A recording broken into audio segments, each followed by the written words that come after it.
You woke up this morning with less money than you had yesterday. You didn't spend it. Nobody stole your credit card. Your bank account shows the same number, but you're poorer than you were 24 hours ago. This isn't a riddle. It's not a trick. It's a tax you never voted for, applied by people you didn't elect, and there's no form to fill out, no receipt, no line item on your pay stub, and it's completely legal. Right now, in dozens of countries, central banks are sitting in rooms making decisions that reach into your wallet while you sleep. They're not robbing you in the traditional sense. They're doing something far more elegant. They're making the money you already earned worth less. Not worthless, just less. The technical term is inflation, but that word has been sanitized. It sounds like an economic indicator, a number on a chart, something that happens to the economy, but not to you. Except it is happening to you, every single day. Here's what nobody tells you. Inflation isn't some natural force like gravity or weather. It's a policy choice. And the people making that choice have decided that your money should lose value on purpose. They have a target. Right now, in most developed countries, that target is 2% per year. 2% sounds small, manageable, almost boring. That's the point. Because when you run the actual math on what 2% per year does to your life, the story gets uncomfortable fast. Let's start simple. You have $100 in your pocket today. In 1 year, if inflation runs at 2%, that $100 will buy you what $98 worth of stuff bought you last year. You still have $100. The number didn't change, but the value did. Now let's zoom out. Over 10 years at 2% inflation, that $100 is now worth about $82 in today's terms. You lost 18% of your money by doing absolutely nothing.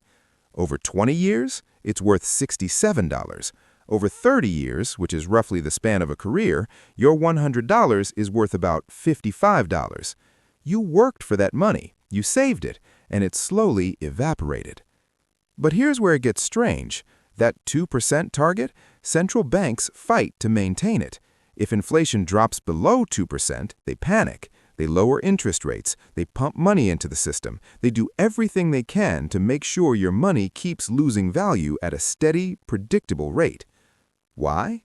Why would anyone design a system where your savings are programmed to shrink? The official answer is that mild inflation encourages spending and investment. If money loses value over time, you're incentivized to spend it or invest it rather than hoard it. This keeps the economy moving. Growth, jobs, progress. That's the theory, and there's some truth to it. Deflation, where money gains value over time, can freeze an economy. Japan tried that for decades. It wasn't pretty. But let's talk about what this means for you, specifically, because the math works very differently depending on what kind of money you have. If your wealth is in cash or a savings account earning 0.5% interest while inflation runs at 3%, you're losing 2.5% per year, in real terms, guaranteed. This isn't a market risk, it's a built-in feature. But if your wealth is in assets, real estate, stocks, things that tend to rise with or above inflation, you're fine. Better than fine, actually. You're protected. The people who own things benefit. The people who hold cash get quietly drained. This creates a strange dynamic. Inflation is often called a regressive tax because it hits the poor and middle class harder than the wealthy. Why? Because wealthier people hold more of their wealth in assets. Poorer people hold more in cash or live paycheck to paycheck with no buffer. When the price of milk goes up 4% and your wages go up 2%, you just got a pay cut. You didn't get fired, you didn't take a demotion, but you can afford less than you could last year. Now let's add another layer. Governments love inflation. Quietly, subtly, but they love it because most governments are in debt, massive debt, and inflation is one of the easiest ways to shrink that debt without technically defaulting. Here's how. If a government owes $1 trillion today and inflation runs at 3% per year, the real value of that debt shrinks. In 10 years, that $1 trillion is worth about 25% less in real terms. The government didn't pay it off. They just waited while inflation eroded it. You can't do that with your mortgage. Your debt doesn't shrink, but the government's does. And who pays for that? You do, through the hidden tax. Central banks will tell you they're managing inflation, keeping it stable, predictable, under control. And for a long time, that was mostly true. Inflation hovered around 2% in most developed countries for decades. The system worked, sort of. Then 2021 happened, then 2022. Inflation spiked to 7%, 8%, in some places nearly 10%. Suddenly, the hidden tax wasn't hidden anymore. People noticed. Groceries doubled in price, rent skyrocketed, gas became a luxury. Central banks insisted it was transitory, a temporary blip.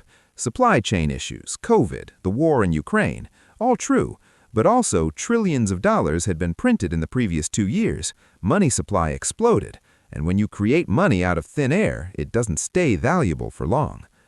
The response? Central banks jacked up interest rates, fast, aggressively, and inflation started to cool.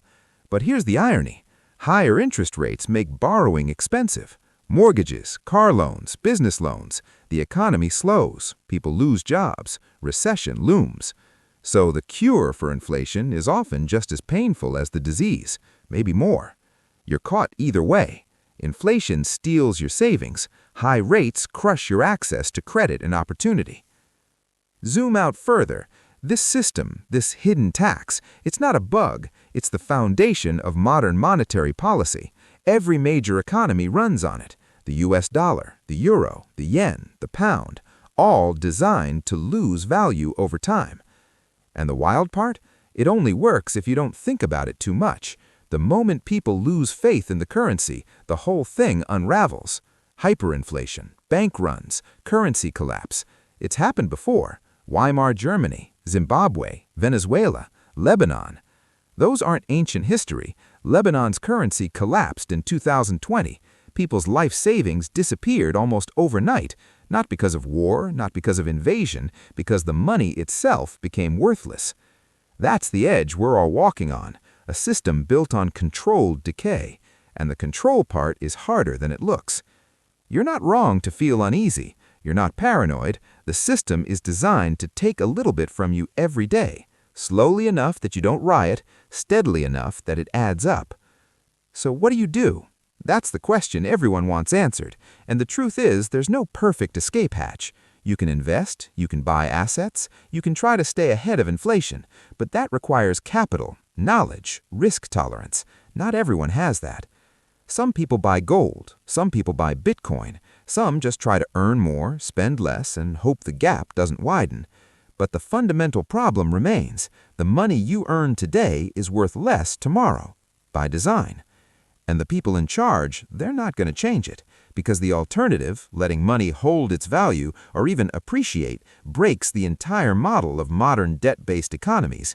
We're too far in, too leveraged, too dependent on the assumption that tomorrow's money is cheaper than today's. So the hidden tax continues. Every day, every hour, a slow leak you can't plug. The question isn't whether it's happening. It is. The question is whether you're going to let it happen to you passively, or whether you're going to learn the rules of a game you never agreed to play. Because here's the final uncomfortable truth. The people who understand this system don't get taxed by it. They use it. They borrow cheap money, buy assets, and let inflation work for them instead of against them. The hidden tax only hits the people who don't see it coming. And now you do.